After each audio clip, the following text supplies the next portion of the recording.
Good afternoon and welcome to Berlinale Talents.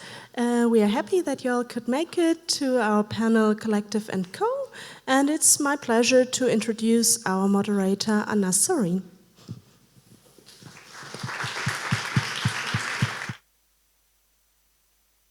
Hello and welcome. Sadly, you're already late, I'd say by half an hour, because the conversation backstage between these 5 producers has been going on. And I can tell you as a taster that it's worth staying for the next hour and a half. Thank you for being here. I hope your festival has been agreeable and enjoyable up to now, and we'll take it one step further. So this session, as you already know, is going to be between needs and ideals in the production world with 2 film teams, a French one and a German one. It's a sort of mini Arte session, I guess. And without further ado, I think we can call our producers onto stage. So please join me in welcoming Merle Kröger and Philip Scheffner from Pong.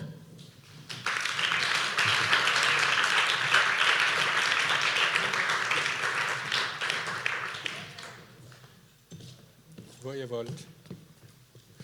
Aha. Already a split. Okay, good. And from AGAT Film Ex Nihilo, Patrick Sobelman. Patrick. Muriel, Meynard and Nicolas Blanc.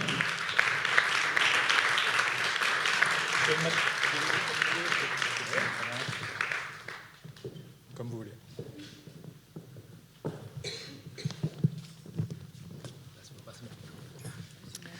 So welcome to you all. As I told the audience, the conversation has already started, and I guess the best way to continue it would be to present yourselves in a way, or present the collectives that you are part of, and maybe we can begin with Philippe and Merle.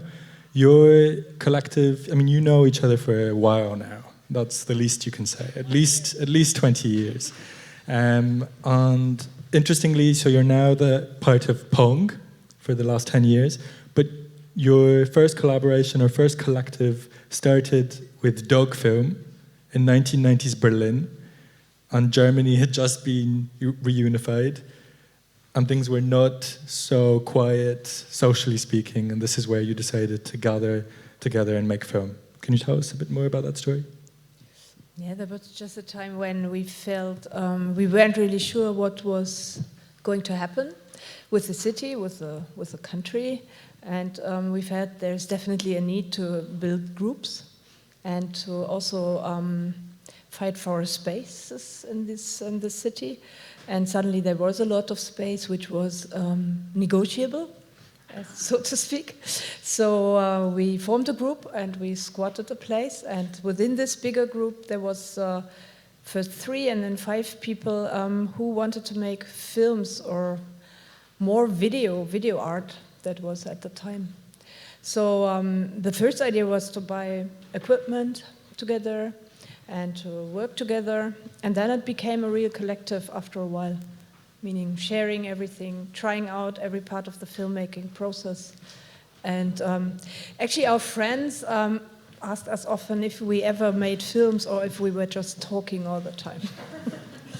And what is true? And did you make films? Did you make video? We could only make films because we were talking a lot. And so it was really, but the idea was like there are 5 friends who want to make films together. So that was really the spirit. We were and we are still very close friends. We know each other, and that we share a common interest in, let's say, filmmaking. We share the passion for certain films, but all this was, like as Merle said, in a setup that was anyway very much charged by the connections between cultural practice and politics. So as we were at that time, we were not doing only films, we were doing art installations, we had a club, there was techno and all that. So it was really this kind of spirit of things, doing things doing culture, but always in a regarding the political implications that would have, and the way how to organize your work was like crucial for our definition. So being a collective was nothing exceptional at that time. It was like it was the most natural thing to do, because you are sharing an interest, you don't have money, you have to cooperate, you have to negotiate ways of deciding things. And then we adapted this model towards filmmaking, which then was more difficult, because filmmaking is a very specific way of working. You have, most of the time, you have classically different departments, like the creative department, the camera person, the editor, the one who's doing the production, the one who's do the accounting, the one who's cleaning the office, all this. I mean, and all this, we didn't like this separation, and we didn't accept it. And so we were working together as 5 people, really working together in a sense that literally sense, because we had the opportunity to work for television in a very specific, small niche for television. What kind of niche? Can you tell us more about the types of projects that you went for? I mean, it's a very German thing. This was the start of private television in Germany, and private television at that point private television companies could only get a license to broadcast if they would give space in their program for local producers, like 1 hour window of production. So it was a bizarre situation, because we had RTL, who was producing the Playboy late night show, so like soft porn kind of things, which was running at 12 o'clock in the night, and suddenly there was a break, and then there was radical left-wing activist videos, and then after 1 hour back to Playboy late night show. So we never had more viewers than at this time, definitely. But you had the right type of viewers. Sorry? You had the right type of viewers by the sound of it. I have no idea. Most of them were sleeping, I guess. But that gave us. So it was a very specific space which we could join with many others, and we had we could do everything. We were doing at that time. We were working. This was a TV magazine for politics and culture, so we were trying to experiment with form, and we had a producer from Cologne who was really allowing us to do everything. So we were doing a lot of compilation stuff, using material from Terminator and doing something else with it and all that. So it was a very anarchistic, beautiful space. And at that time, just to finish that, we were doing this in a way, really as a collective in a literary sense, meaning also as an author collective. So, and we were editing together, 5 people. So that means we had a lot of time pressure. We had to make a 7-minute piece, and so we had to divide our work into shifts.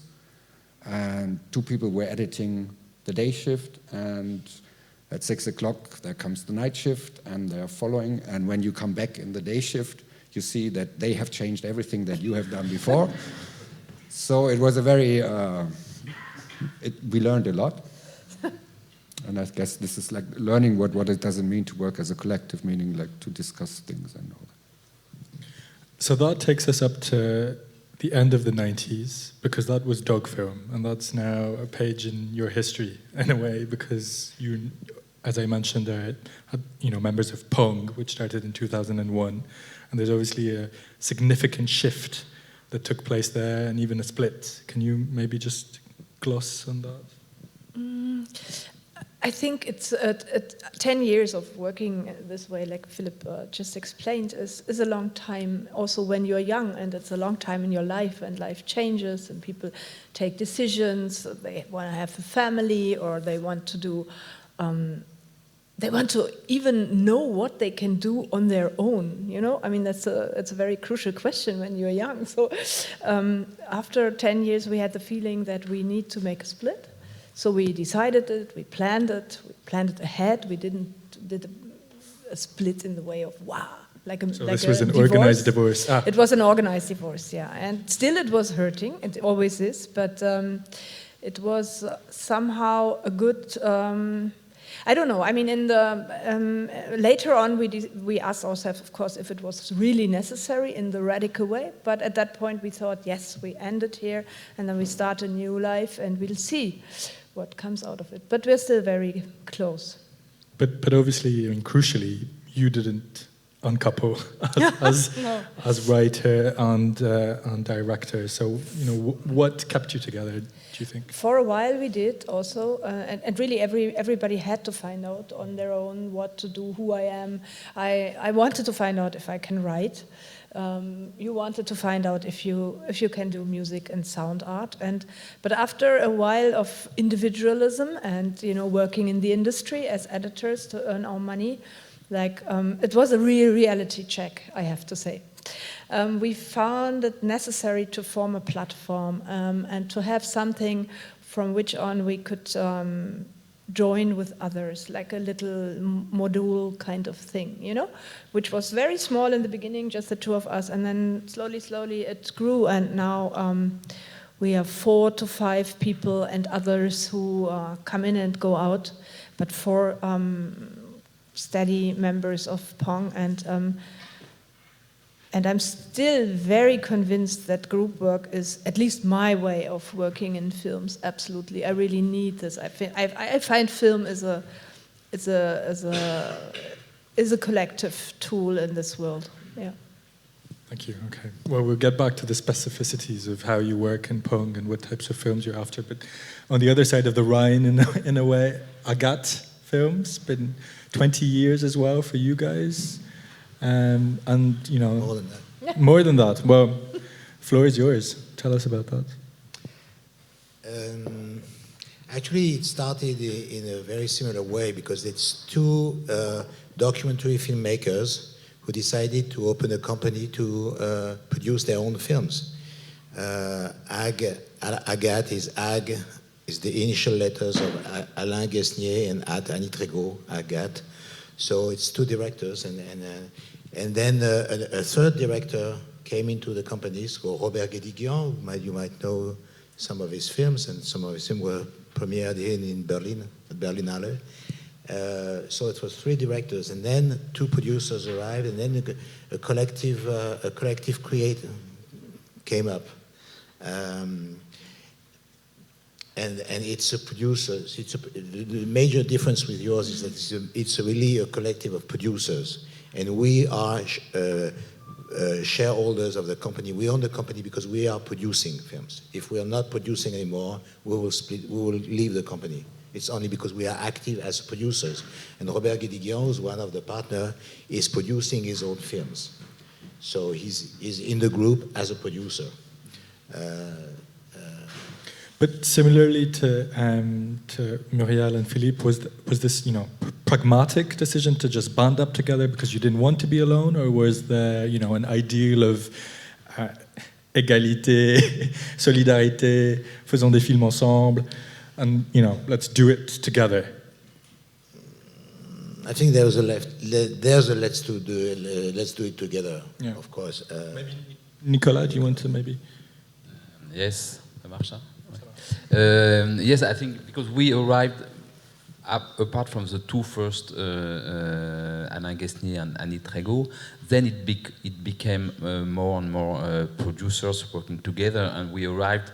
I arrived in '92, Patrick in '94, and Muriel arrived as an assistant in I don't know if we can say your age, '97.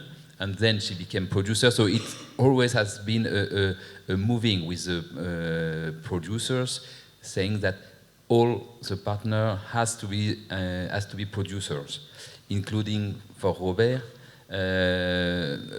who is producer his own film, and at the same time is really active as a producer, talking with, bringing new directors, and being really part of the production policy too.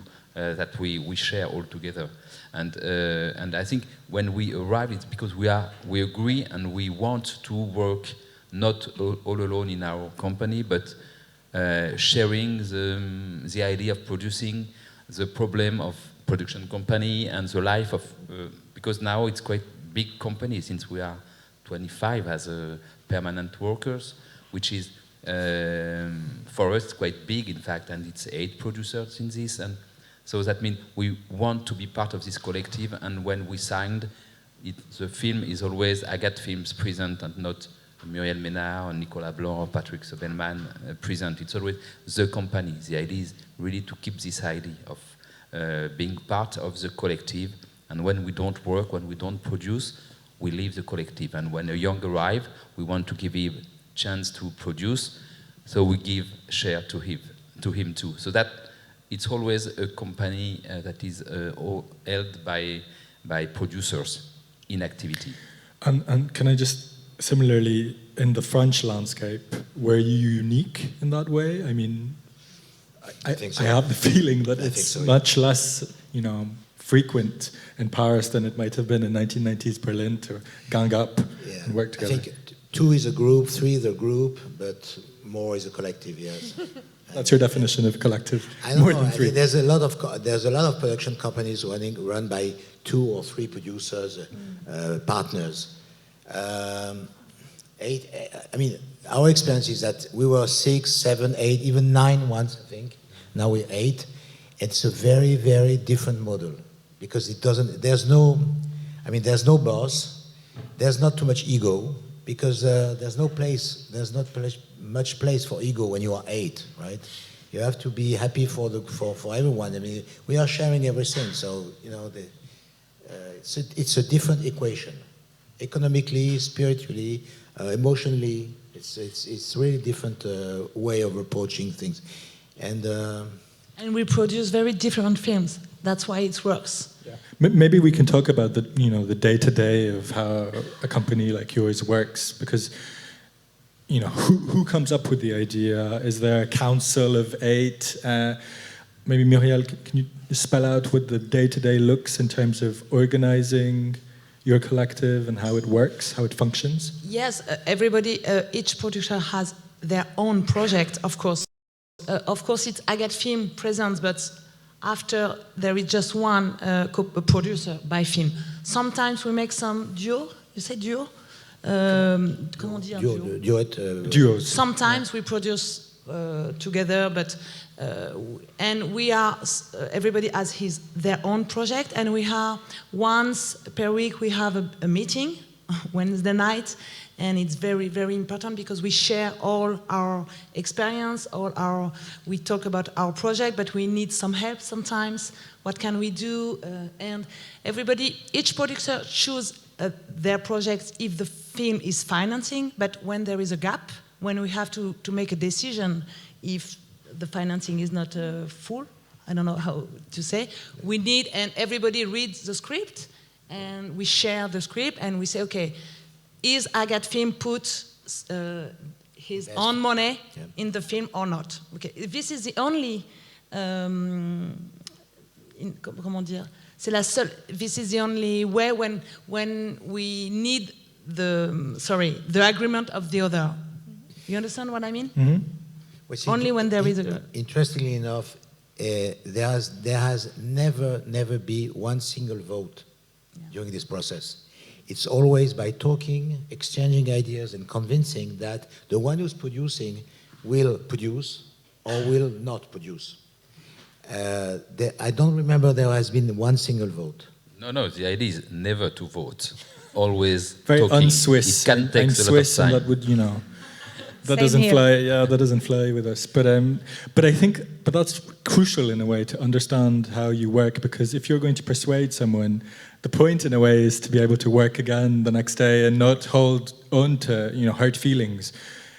That said, are there cases where you still today think, Jesus, they got me wrong? Yes. Perfect. This is where it gets nice and gritty. Go on, Patrick. No, of course there are disagreements. Of course there are deceptions. Of course we are, but number one, the group is very, very enthusiastic by principle, and 90% of the time we will produce instead of not producing, which probably is a mistake, but that's the way the group is working, right? If someone really wants to do it, okay, I tell you it's a mistake, but okay, do it. Okay, if we can afford it. And there was there was even time when we were not in the capacity of producing, but we did it, right?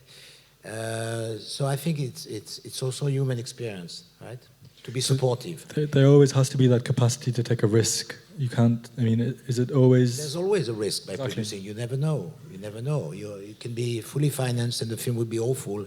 You can have a huge gap and the film will be awful. And you can have a huge gap and the film will be great. And you never know. Of course, that's one of the great part of this job, right?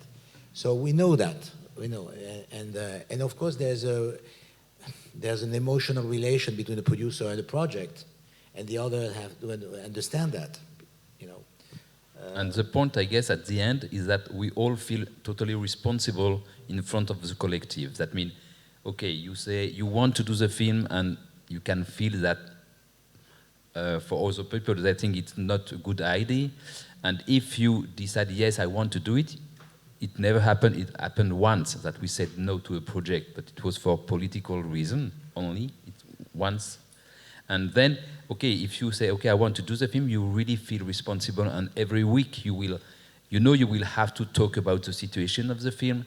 And since all the money is ruled as one company, that means if your film loses some money, everybody will lose this money, and we will have to work hard to recoup the money afterwards on other projects. So you really feel totally responsible in front of the others. And I think this is the real strong element for us, that we are maybe much more involved than if we were alone, because we are responsible and we are very close one to the others, and we want to say, okay, if I take the risk, I will show you that I was right to do it, and we really work very hard in this case.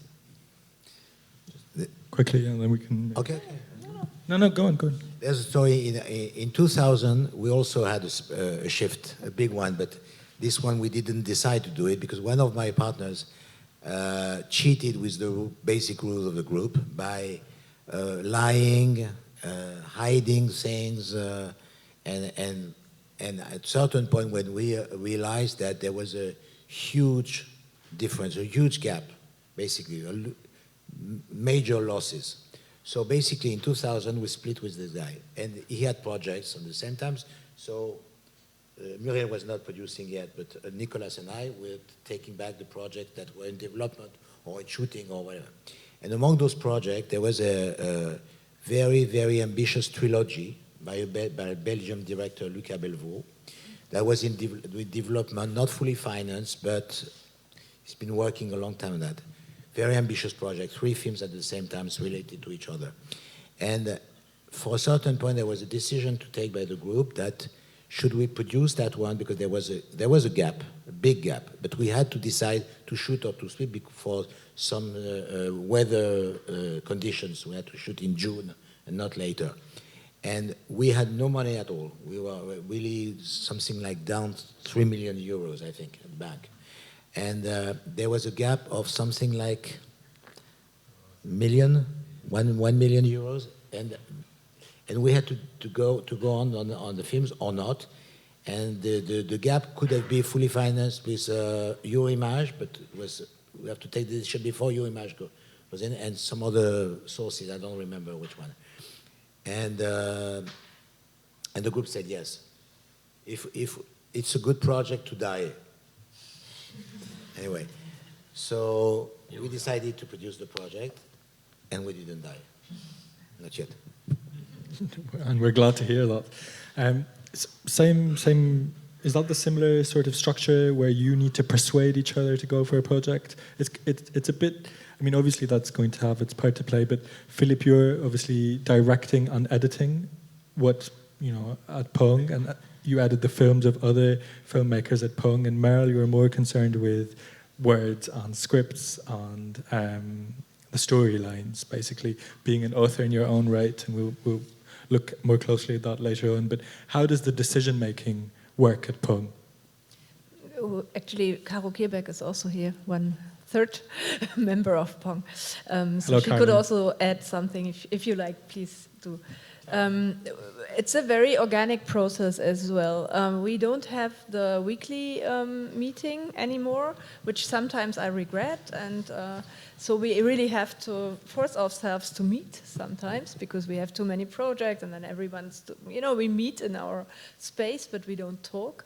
So we try to meet, and then also we need to feel like how everybody who brings a project in, how much Herzblut, how much it's a hard project, how much is it a project which we would need to sustain the whole infrastructure. So there are different levels of projects, right? There's projects we do ourselves as writers, as producers, as directors, or whatever. And then there are projects which we need to do to make sure that we can do projects next year still. And then there are projects which are brought to us by others, which we need to discuss as well. Like people come and they say, okay, we would love to work with you. So we have to read, everybody has to read the stuff and so on. So it's a very different, levels of projects coming. I think that the main difference is we are not a collective in a sense anymore, because it's a proper company with two shareholders like Merle and me. Like legally, it's not a collective. We would love to change it into a collective, but we don't have enough projects to have enough money so that we can really say, okay, 5 people regularly every month get the same amount of money and they can make a living out of that. That doesn't work till now. We would love to do it like that, but it doesn't work like that. So it's more like we have a basic structure where everybody is responsible for, and every project that we realize under the name of Pong is responsible to contribute to that structure. It's actually the rent, the telephone, the internet, the editing suite, whatever. I mean, like this small hub that one has. And for the decision, I mean, it's like really, maybe that's interesting. We are also in a situation of where we have to redefine what we are right now.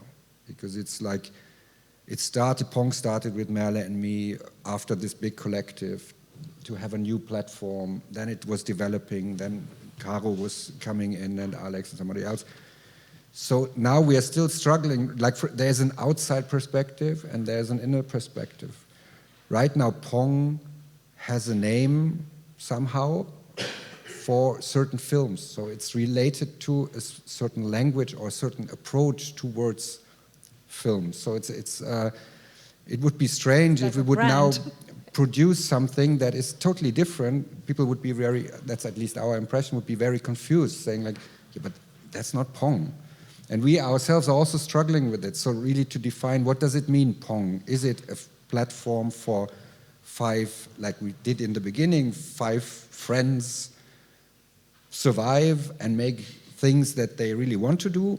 Or is it more like an ideological or like artistic label or of certain things, which maybe doesn't have to do necessarily something with paying your rent? So it's in between, and we are not really, right now it's a mixture, and we have to really define our way to maneuver in that. But what is basic, I think, for all of us is that, if I'm talking for myself, I've never went to cinema school. For me, I learned everything I learned about filmmaking, I learned in the collective. So for me, filmmaking is essentially a collective process in itself. And for me, after the split of that collective, I really had to redefine myself in a way, because I couldn't imagine to do things like films on my own. It was bizarre for me. So that is the starting point. So it's always, the collective is always the basic. Even then, later you have a film where you're labeled as the director, which is strange anyway, because it's not, I mean, there are hundreds of people working on this project, and it's not you who's doing the project. So we are still struggling with this kind of definition and don't feel comfortable with it. But the basic thing is like the money issue. I think that's the basic. No, but I think in a positive way, what you said, Patrick, is the basic thing is courage. It's knowledge and courage which drives me on in working collectively. Because I am sure and I know that I wouldn't know what I can do, what I'm capable of today, if I wouldn't have had the group experience, where people support me. Like, I wouldn't never have dared to produce a $1 million project on my own, just me and my background, you know? It wouldn't have happened. And so courage is a big thing, and knowledge is a big thing for me. And critique. I mean, the main thing of like, I guess if you have your Wednesday meetings, I can imagine how this works because we had similar structures. It's really like if you have an idea, how to make sure that this idea is surviving the group process is also like you have to develop strategies in a way, but you also have to, right from the beginning, you have to find ways to be able to discuss your project, to make it so that this vague idea that you maybe have will be directly reflected by other people. That means that you have to learn a certain ability to verbalize, can you say that, your ideas, and to be able to receive critique without being destroyed or without feeling bad or without my ego, problems. And that is something for me which you realize when you work with people and you talk to them about projects, you directly recognize if they have experience in group projects or not, because they will definitely discuss in a totally different way if they have or if they don't have. And I think this is a super skill. Also, it makes you strong. It's like even only if I can say at a certain point we are presenting a project to somebody and I can use the word we, that's a totally different thing. If I'm, as a director, going somewhere and, I have this idea, it's something totally strange. It's different than saying, we have this idea of that film, and you suddenly directly have the impression, well, there are more people, that's something that has been discussed, there is a force, and it's less vulnerable, which is necessary if you want to do projects that are maybe not directly looking like mainstream cinema. It's interesting, Philippe, because when you speak, you say that it's financial, right? There's that necessity to pool together. But immediately afterwards, you sort of contradict yourself in the best way possible in that... We never managed, so... Well, it's human as well. I mean, there's the trust, there's the courage. It's this sort of weird compound between a family and a business, and that's always going to be there. That tension's always going to be there and feeds it. Also, I mean, how do you want to live and how do you want to work? I don't want to work with a boss. Definitely not. I never wanted, and I won't do it. And so you have to find other ways. It's like... I think, you'll only agree, so I won't ask questions about that, but I did hear whisperings when we were talking about labels, and that's obviously a concern, how do we create a vision collectively of the type of film that we want to produce? Because you've, lots of documentaries on this side and a fiction coming up, and we'll talk about that later, but documentaries primarily here, much more diverse. Maybe, Muriel or... No, our film, there is no label because we are 8, so there is 8 way of... we produce very different films together, okay? And sometimes and often we don't like the film of each other, but we don't care. And I think this is comment tu dis la force?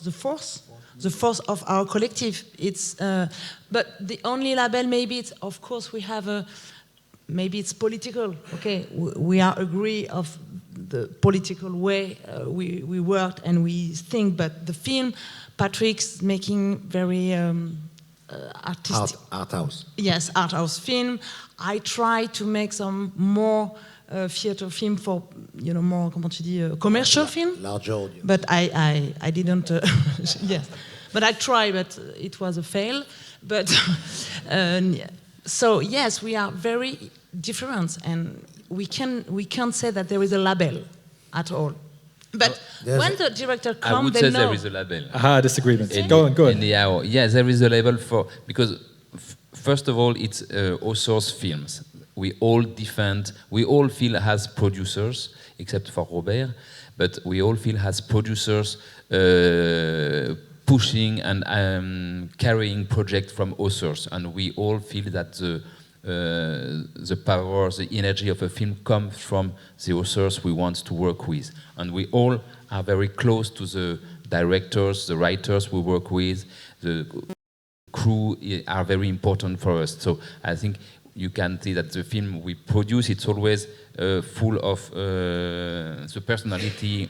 We cannot manage to do commercial films. And it's difficult for us to work on an idea that a film is thought as commercial marketing film. We are not good at that. We tried sometimes to say, okay, we need to make money, but we failed to do that. I think we are good to work with directors' ideas, sometimes in comedy, sometimes in drama, sometimes in documentary or web series. All this is possible, but it's always through le regard, the perspective of an author. I think we all agree on this, no? Yes, but it's not a label. No, it's you have a no, very small aspect of what's happening on Wednesday now, right? There's always, we disagree, but at the end of the day, we're still together. I mean, there's something. I think it's very good. I think it's very stimulating, anyway. I would say in another way. We used to work on television forms for years, from 1979 until the mid-90s. We were only working on television, except the first films by Robert Guédiguian, who nobody went to see them. So, and then there was one film by Robert Guédiguian, it's called Marius and Jeannette, who was a tremendous. It was a television. It was a TV drama, and turned out to go to cinema, to go to Directors' Fortnight in Cannes, to Un Certain Regard in Cannes. Then the movie made a lot of great at the box office, and it changed everything. It gave us the force and the belief that we could be film producers, which we wanted to be. So we kept, of course, the television,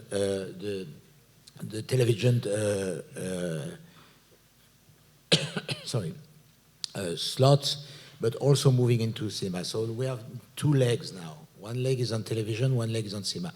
And it's a bit different. Of course, on television, we are mainly working with public service, and more or less only with Arte and a little bit with France Télévisions.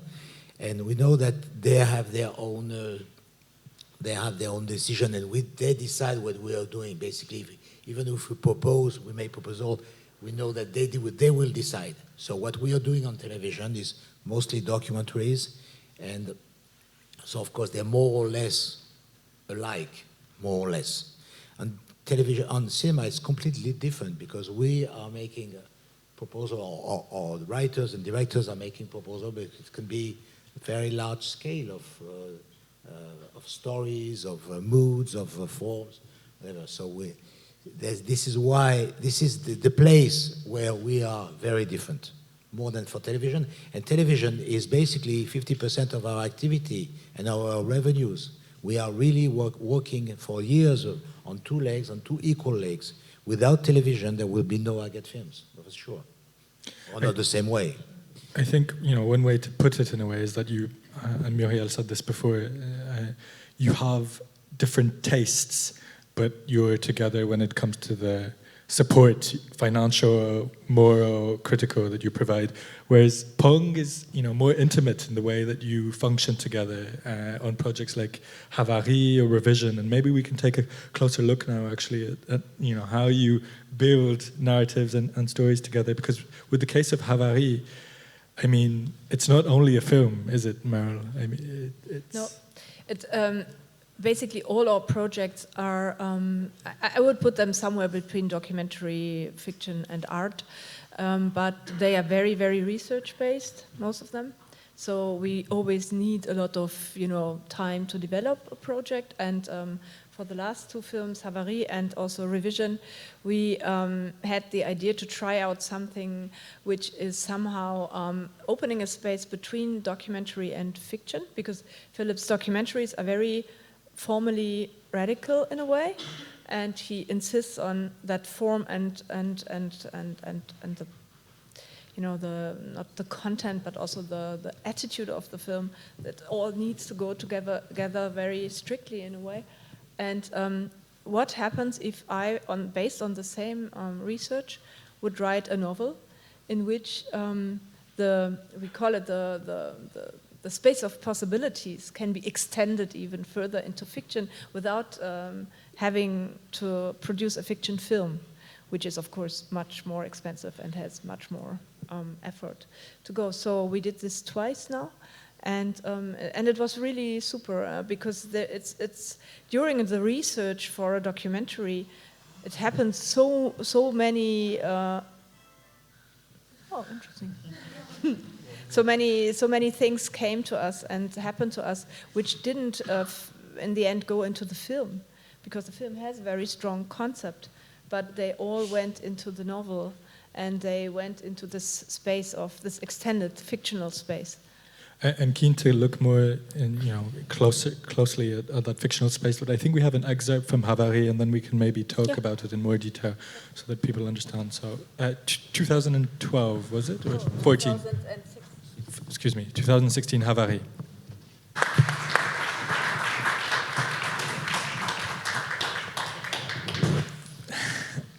Philippe, Merle said that your films were radical. And I think we get a taste of that here with this film that's basically a frozen frame. I mean, the camera pans and the image changes, but we never really leave this space, which is obviously the sea. Maybe just to have a short background of it, because what you see is the result of a long process of research and whatever, but it's really the end result. So very often our projects, as they are so much research-based, they start at a certain point with a certain idea in your head, you go on, and then in the end something totally different happens. So here in this case, just to keep it short, we found on the internet a small video of 3 minutes and 30 seconds showing what you see here, a small boat in the middle of the ocean. I was fascinated by it. For several reasons. We tried, Merle and me, we started to do research on what does it actually show. We contacted the person who put it on the internet. It was a tourist from Belfast in Northern Ireland. So therefore we found out that this small clip of 3 minutes and 30 seconds was filmed from one of the fifth biggest cruise ship in the world, who was doing a cruise in the Mediterranean Sea and suddenly encountered a small boat with people on it, stopped and waited for the Salvamento Marittimo, so the rescue boats, rescue teams to come. So they were with their presence, this huge ship, they were marking the space in the ocean so that the rescue team would come to pick up those people. So it's actually, so that was the starting point, and then we were doing a long research on who was in the boat, who's on the other boat. And then we developed a film project out of it, which was meant like a documentary, trying to combine different protagonist stories, biographical stories that are linked through this event. And we got got financiers, and we were filming in Belfast, in Algeria, in Spain, in France, and we were meeting people doing a film. When we came back to the editing room, this was in 2015, which is called the long summer of migration, or the so-called refugee crisis, which is a horrible term. And so we had our footage, which was linked with a boat in the sea, and suddenly hundreds of other boats that were coming in the news all the time. And this was a different situation than when our research was started. So the project, the political context had changed. And we thought that we really have to react to that. We can't just go on. And then we made a decision, which was also, we had to have a collective to actually be able to take this decision. we made the decision to only, from all our shootings, we had like 40 days of shooting, to only use the sound, not use a single image, and take the original clip of the 3 minutes and 30 and extend it to 90 minutes, exactly the time in which those two boats, the cruise ship and the small Zodiac, were next to each other. That was 90 minutes. That was the result of the research. So the moment of the time they were watching each other, this is the time we spent in the cinema with this image, which is slowly, it's like, I don't know how many thousand single images. There are a lot of changes, but of course, and to make that decision is really, we needed a strong structure because we had to, to report this decision to our funders, to Arte. The film was co-produced on Arte, so saying like, this is our decision, this is how we want it, and are you ready to broadcast this film? So all this, and on this, the whole research, out of this whole research, Merle was parallelly starting to write a novel where all these biographies and characters that we met, where these storylines are prolonged into a more fictional space. I think, yeah, that's a point we've mentioned, but we've not specified in a way the genre in which you write, which is crime-ish. Yeah. In French, one would say noir. Exactly. Roman noir. So it's a political, realistic genre which takes, and that's, I'm really insisting. I don't invent crimes. I find them, and structural crime is my theme, I guess, or my genre. So what I did actually, I took this encounter like a 3D model. And I took the cruise ship as a 3D model because it's like, it's not, I wanted to equalize the stories and not just talk about the people in the little boat and their background, but also talk about the people on the big boat, which is like a synonym for capitalism in a way. And that, of course, everyone, also the people in the big boat, have traces of violence, of war, of persecution, of exile in their history.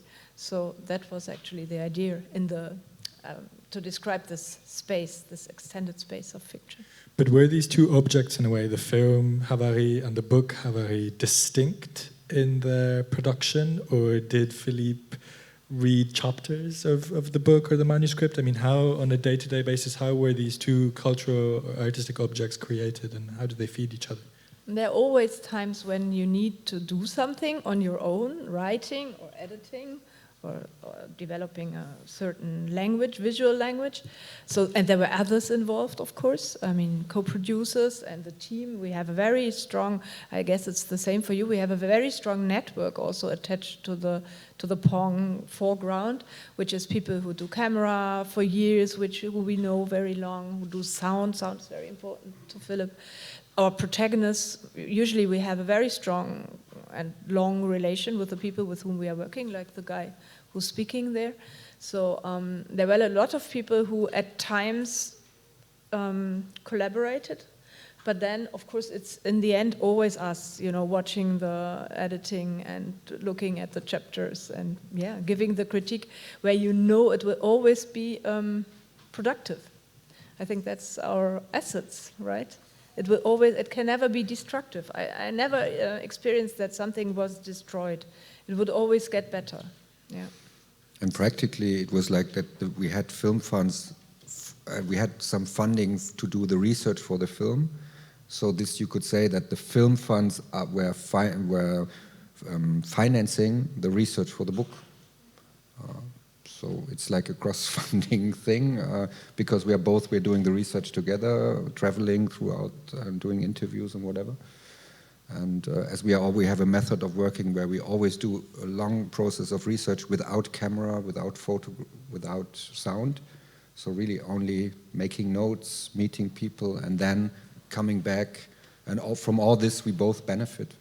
And it's strange in the end because in this case, the book was out before the film because Merle was just much quicker than me on the editing, and So it got a lot, because it was that time, it got a lot of, not only because of that, but also because of that, it got a lot of attention, media attention, won some awards and all that. When the film came out, lots of people thought this is now the fiction version of this book. So it was strange how people dealt with the issue. But that didn't bother you. Documentary. You're happy to play with that sort of. Of course, it makes. I think it's very. It can be very productive to maneuver into that space, because it's all about being all about spectatorship, and as well the book as well as the film, and your involvement in that, and your political position and whatever.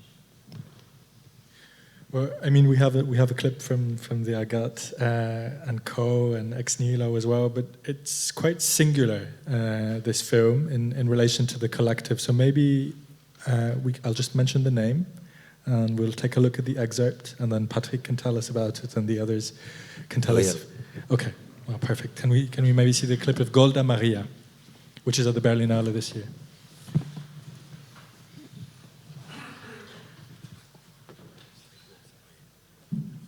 Figure-toi que puisqu'on était 3 semaines en prison, et on était ramassés par les Allemands le 1er mai, tu sais, avec le muguet. Ah, j'ai oublié de te dire, ça c'est très beau. C'était en 1er mai qu'on avait des muguets, les Allemands. Alors quand j'étais devant les types, je le vois tout le temps, qui nous enlevaient, quand on a ramassé, il a ramassé toutes nos affaires. C'est nécessaire. Quand il ramassait je lui ai dit, alors là je parlais allemand, je n'ai pas eu peur, je lui ai dit que vous m'enlevez tout mon bonheur. Je vois comme maintenant il disait, mais en allemand déjà, maintenant vous êtes dans ma main, vous n'aurez plus jamais de bonheur. Bon, il s'est trompé.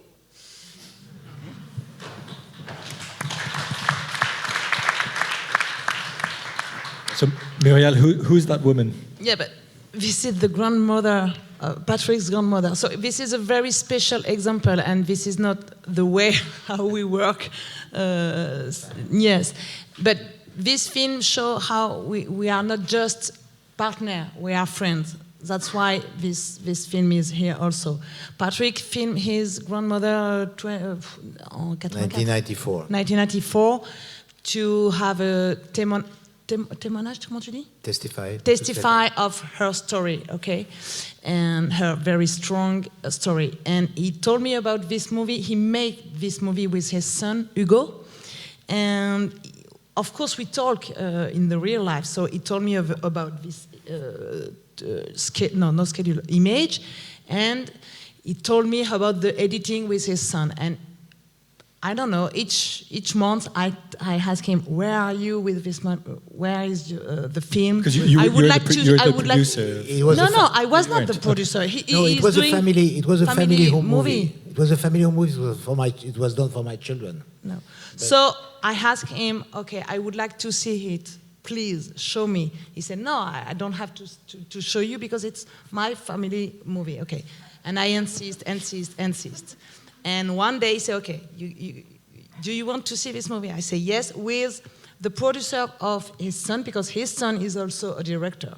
So we were 4 we have a screening room in AGAT Films, so we watch this film exactly the same, except, okay, 2 or 3 things, but I'm not the real producer because the film was already done.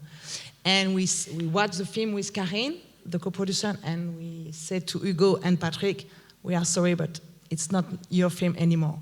Okay, now we have to release it, we have to show it, we have it was an amazing story because Berlin watched the film and enjoyed it, so it's selected, and after we have a distributor, and I think we will have a broadcast. So it's a very special story. She was right. So, well, but it's very, because he's not a director. She's putting you back in your place. No, but she's right. I'm not a director. My son Yes. It's moving because it's first film, and he's 30 years old, and it's first film, and hopefully will be director. But this is the same. It's a collective work because I decide, okay, I said to Patrick, it's not your film now, you have to share it. But there was no money, so of course we discussed on Wednesday night, okay, we need to put some money to finish it. Okay. So what did Nicolas say? I mean, when you no, he said no. It was very fast. Blind, we didn't discuss a lot. When he had to decide, he hadn't seen the film. Of course. Yeah, nobody had seen everything except Muriel had seen it. So, but of course, this kind of discussion is very fast, and we were very happy to hear about the film and to know about it. And this is really kind of a collective adventure at the end. That's why we all came with all the family of Patrick and the company to present the film here, and it's so emotional for all of us. And for me, I say it's our film too. It's a very film from AGAT Film, even if it's Patrick and Muriel who carry it at the end. But really, we all feel, I had yesterday on the phone Robert Guédiguian, who was shooting in Africa, and of course they were so sorry not to be here with us. So this is how collective way of producing is important for all of us, I guess. It's really part of our life, and it's really the way we want to live, not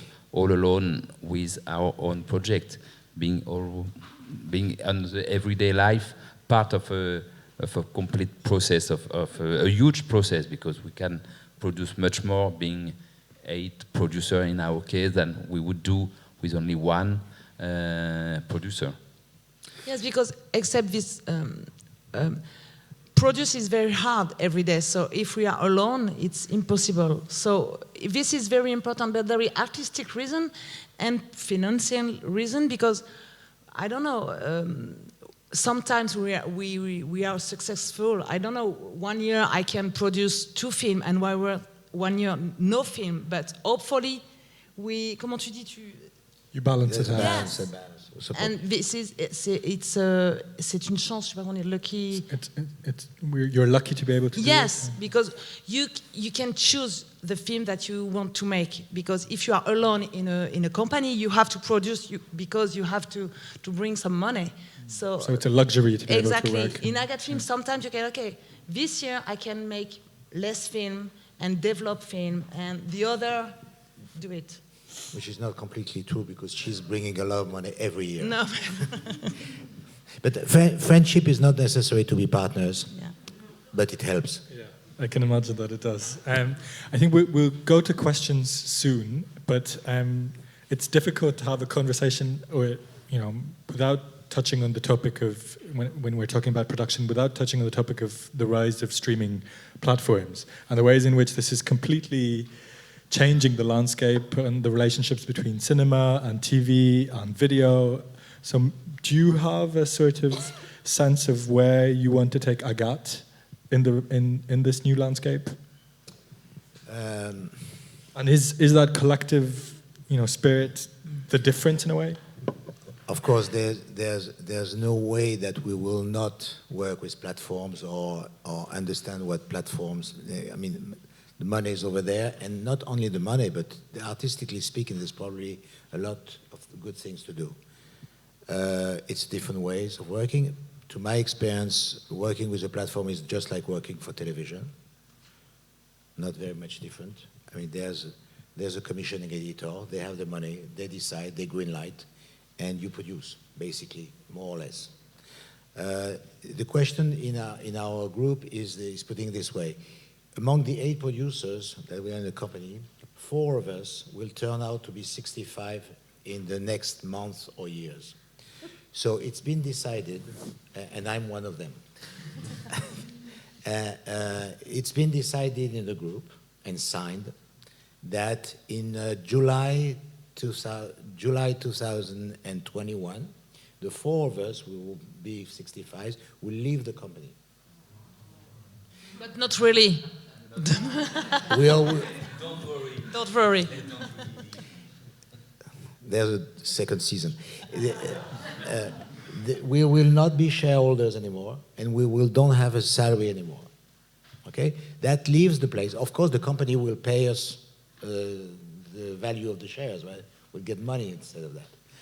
if there is still money in 2021. And of course, now the company has possibility with the younger one, and Muriel is one of them, and Nicolas in the middle age, but still in the company, he's not 65. And they will, of course, bring the company to what's going on now, the new era. Right? The new era is that there's less television, there's still television, there are platforms, cinema, art house cinema is shaking, and it's all moving. And they have the same the new producers will come in the company, will come into the company and bring their culture, their experience, their way of working, their new talents, and replace us. And that's very good. And we are very, very happy with that. And we're working on this transition. Of course, as a freelancer, I could still call AGAT and say, well, I have a project. Are you okay? And make an agreement with them as a freelancer, right? Not as a producer anymore.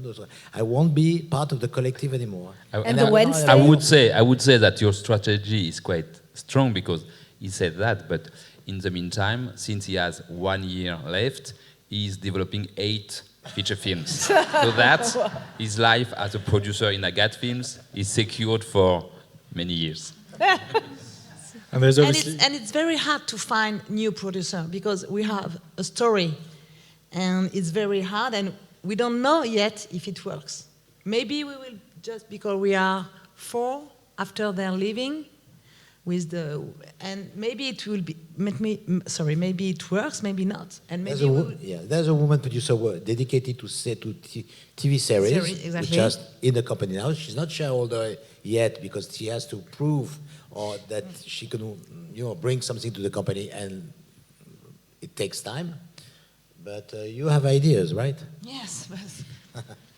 And there's a big discussion about retirement age in France. So maybe you can earn another 2 years, Patrick. You can negotiate. No, it's been signed. Strike if you want. It's been signed. Oh, wow, too bad.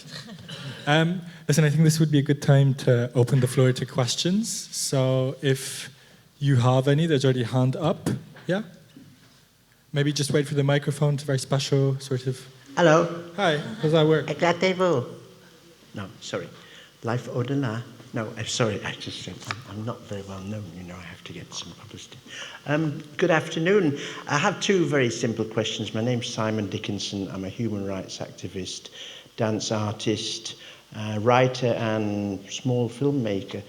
I'm really fascinated by what you're saying. I think it's incredible. I think it's really great to hear this and very reassuring for me in my situation. My 2 questions, if you'll accept them, please, are A, would you say you are really, really, really, because of the processes you've developed collectively and with so much consent and good debate, etc., are you working really, really, really organically? That's my first question, please. And secondly, what is art house cinema and why is it crumbling? Thank you. First one to reply. What is art house cinema and why is it crumbling? Art house. And the first question was, do you really work organically? Est-ce que vous travaillez de manière organique et est-ce que le cinéma art house est en train de disparaître?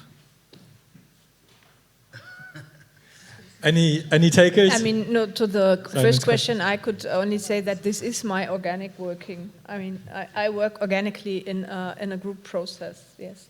So I would say yes. I don't feel that when I'm alone, it's more organic. It's the most natural thing to do. So I don't need to really, theorize it. It's just like... Art house cinema. Art house cinema is it's always moving. We have to find strategies. Of course, it's difficult because there's the entertainment, the train of entertainment is is strong. Joker is entertainment, to my perspective. Okay, maybe on that Okay, specific case we can leave it.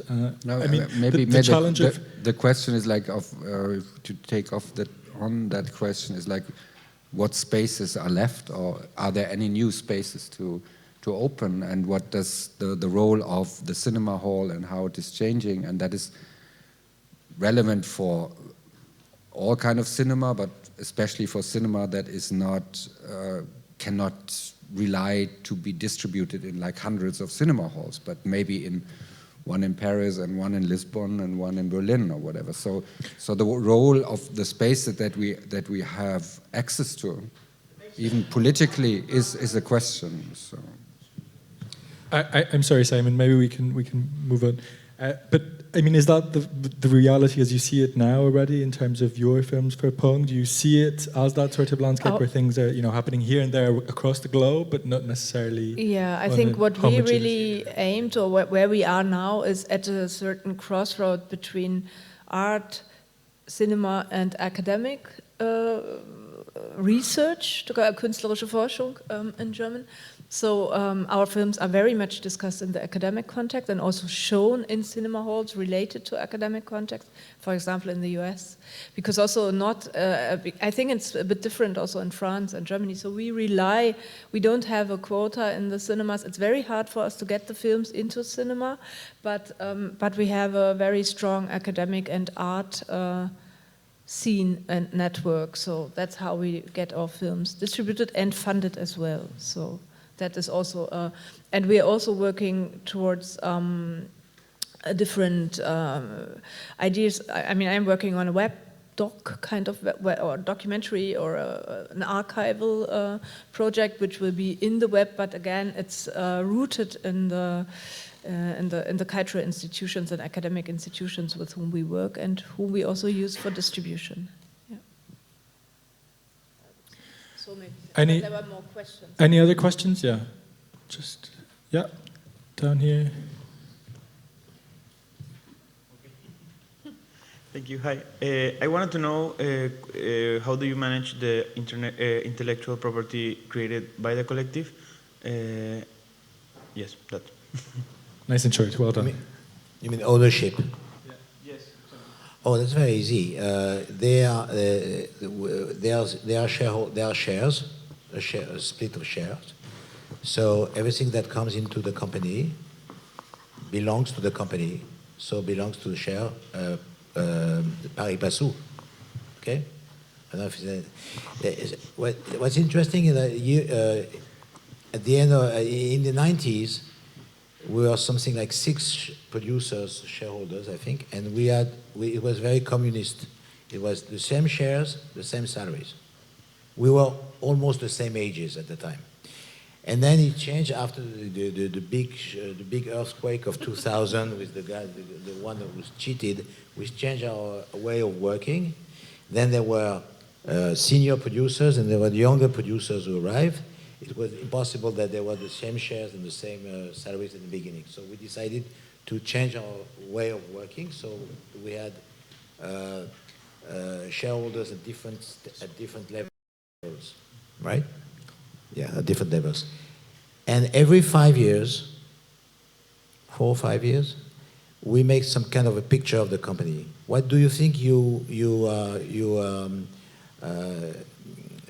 what's the value of your work in the company? So we make every one of us make a guess, a new guess, right? Secret. Secret one. Yeah, a secret one, yeah, on paper. And then basically we all agree on that. Basically it's always very, very close to reality, what we think about what they think. And every 5 years we change the ownership card of the company. So it's as close as possible of what you bring to the company. There are some senior producers who are working on cinema and bringing more money, and there are younger producers who are only producing single documentaries. So basically, it's not the same expectations, anyway, right? I don't know if it answers the question. But when it's true that I have 8 projects at the same time now, but when I leave the company after 2021, I will not own anything. The ownership of the films, if I produce them, will stay in the company for the new shareholders. The idea from the beginning was that nobody never bought any share of the company. The shares are given to according to the work we do in the company. Nobody had to buy any share. And Muriel is an example because she arrived as an assistant. She performed a lot as an assistant. She became producer, and now we just are exactly the same. We own the same share on the company. We have the same salary. All is equal, even if she started not at the same level, but now she works. So this is one of the because we are all paid by the company on the general cost of the company. We are not paid according to what we produce. It's a salary each month, and we move the share of the company according to the work we do. So it's this is what allow. We have no problem. If we make a big success with a film, the money goes to the company and is shared, because if the year is very good, we share the money at the end of the year, and we get some money on this, but we share all the money every time. Okay. Even if now we have a scale of salary, that means it's not totally equal. Il faut le débrancher. You done? No, I was just very keen to get some more questions, and I don't know how much time we have left. Oh, that's perfect. I would just say we would love to have this model as well. We don't have enough projects because we're not all producers, but I would really appreciate it. Yeah. But the idea is the same, that one day we would have, the company owns the rights, and then everyone has it. Because I think that's a good basis to live also, and to be courageous, and yeah. And also it helps that because if you're working in a creative process, as you said, sometimes it works and sometimes it doesn't work. Maybe you're lucky and you get funding, and then you have a super great project, but nobody's interested. And then the other projects can finance your development. That's again, in films, there is not, especially with documentaries, there's very little funding for developing a project, for doing the research. Normally people expect that you have done the research already and you present results and you... With a teaser already. This is with a teaser already, a trailer. This madness of the film is already, finished somehow before you get the money.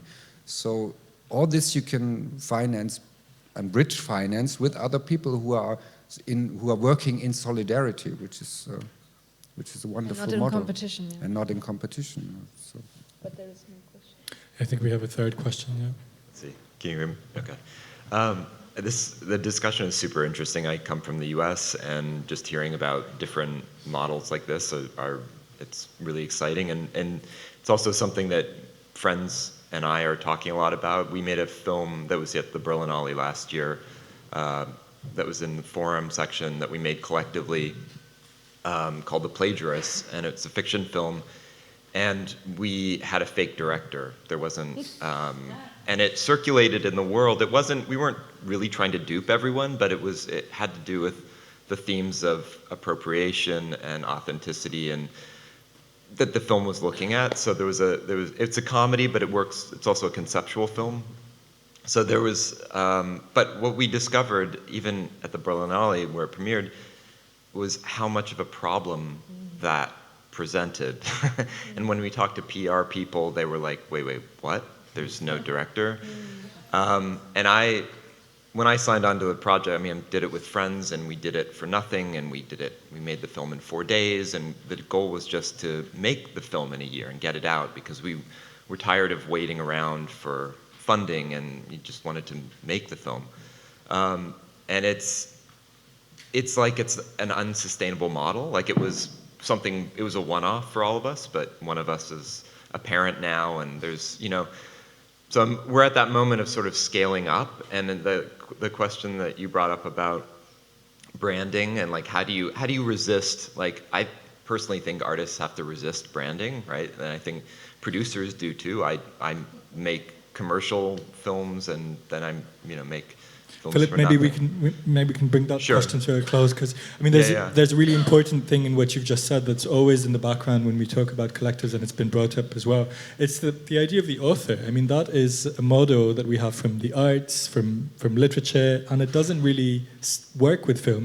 You were suggesting this earlier. So there's that element, collective as against authorship. And then, obviously, the sustainability of that. Maybe do you want to? I mean, I just remember when when we had the Dogfilm collective, where we really tried to have only Dogfilm and as the director and not the names. That was a real problem, also a real problem, because people just wouldn't accept it, and even legally they wouldn't. I mean, because we were doing as a collective, we were working for television, so the author Dogfilm. This was like, they were saying like, but what is Dogfilm? So we actually formed a company to be able to use that name as a label, because otherwise we would have to. So, but it was like a total like a confusion, and it was not accepted politically. It was not accepted legally. So you're. And nothing's really changed in that domain. I mean, I don't know, because right now we are working as. The production house is called Pong, and maybe we should change. Yeah, but the films we are doing mainly have classically one or two directors with their names. But again, there you have a certain problem of branding, because you realize with some names it's easier to get funding, and with others not, and. So you maybe think of like it would be a good idea to put that name also on, so that you have to, but not to use that otherwise. Definitely not Ping as the new add-on name. Ping. No, actually not. I think we have time for one more question. We'll try and get two, but one more at least. Okay. Hi, my name is Johnny. I'm from Indonesia. I just have a simple question for you guys, and you guys can answer. I always make a movie by myself, my short film by myself, my short film by myself. And I really try to make a collective, but I just want to ask about this. How you guys survive, and how to keep on track if you have different perspective and different ideas and on project. That's it. Okay. I think we covered that quite a lot in terms of how to survive, but maybe, what we can take from there is, what was the initial impulse? But you mentioned that there were two people at the beginning of AGAT, and obviously Pong. It was the two of you. But what was that impetus? Do you know? I've seen so many friends producing being alone in the office. It's very, very hard. I mean, at least in France, I can tell you about the French situation. Very talented producers, male or female, with experience, with talent. It's difficult. Being together kills solitude. I mean, kills loneliness and helps. I think before I joined AGAT Film, I was by myself. I created a company which was called Ex Nihilo. And I was just by myself. I was a partner who was a director, and we worked on art video for something like 10 years, from 1984 to 1994. But basically, I was the only producer. So basically, I was talking to myself in the mirror, basically. And I was in something of a bankruptcy situation in 1994. So I had no choice basically the best choice I had was to join the collective group of AGAT. But I understand that they were collective, and I have no intention to be collective, because why? I can decide by myself. Why should they tell me what I should do? So I was very reluctant, but I had no choice. So I had to join the group. So I went to the Wednesday evening meeting very reluctantly. And after just 1 hour, 2 hours, I realized how supportive, how enthusiastic is this way of working, because it's supportive, it helps. It's not a limitation of my freedom, it's an extension of my freedom, because it helps me to think. And it gives you a safe space, and there are not many safe spaces in this world as an artist, I guess. And not the more you are, but the closer you are together, the safer the space is. It's really amazing. It's a question of trust, of confidence. Trust, yeah. I think that's. I'm not sure we have time for a last question, do we? I'm blind when it comes to time.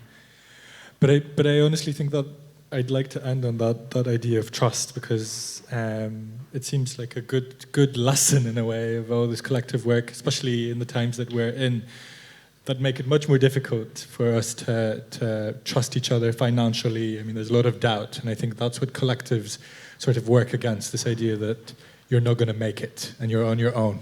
So thank you so much, 5 of you, for teaching us that again today. Thank you for coming. Thank you.